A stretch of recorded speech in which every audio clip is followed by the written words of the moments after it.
হঠাৎ করে কি মাথায় পড়ছে জানি না, নিয়ে গেছে আমাকে সব ফেলাই রেখে। রাত 1:30-2টা পর্যন্ত রাস্তায় রাস্তায় আমি ঘুরি। 60 বছরের ফরিদুল ইসলাম প্রতিদিন একটি ছবি হাতে শহরের পথে ঘাটে ঘুরে বেড়ান। বাস কিংবা রেল স্টেশন সব জায়গায় হন্যে হয়ে খোঁজেন স্ত্রীকে। ভোর হলেই সেই ছবিটি নিয়ে শুরু হয় তার খোঁজাখুঁজি। কখনো যেন বিশ্রাম নেই ফরিদুলের। 30 বছর ধরে এক ছাদের নিচে সংসার করছিলেন ফরিদুল ইসলাম ও রিনা সুলতানা।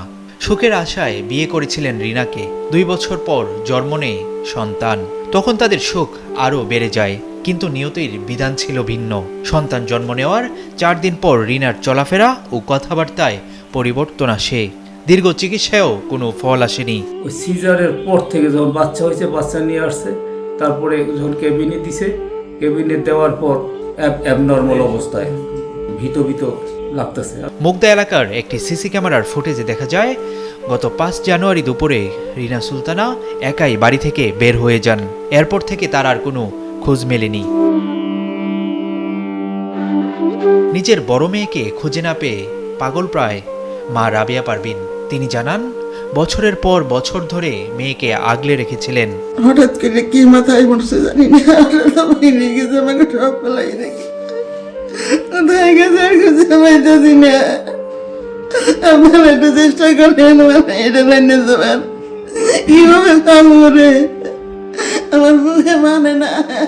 রিনার বাবা বীর মুক্তিযোদ্ধা SM আবু হানিফ মেয়েকে সুস্থ করতে তার সাধ্যের সবটুকু খরচ করেছেন, কিন্তু শেষ পর্যন্ত মেয়েকে সুস্থ করা সম্ভব হয়নি। রিনার একমাত্র ছেলে রিয়াজুল ইসলাম, তিনিও খুঁজে ফিরছেন মাকে। তো আজ 12 দিন যাবত তাকে খুঁজে পাওয়া যাচ্ছে না। যদি ওনাকে কোথাও আপনারা দেখে থাকেন অবশ্যই আমাদের জানাবেন। মুগদার ওয়াবদা গলির এই বাড়ি থেকেই হারিয়ে যায় রিনা। স্বামী ফরিদুল পথে ঘাটে হন্যে হয়ে খুঁজছেন স্ত্রীকে। তার শেষ আশা, মৃত্যুর আগে অন্তত একটি বারের জন্য হলেও দেখবেন সহধর্মিনীর মুখ। Abu Bakr Raihan, Daily Sun.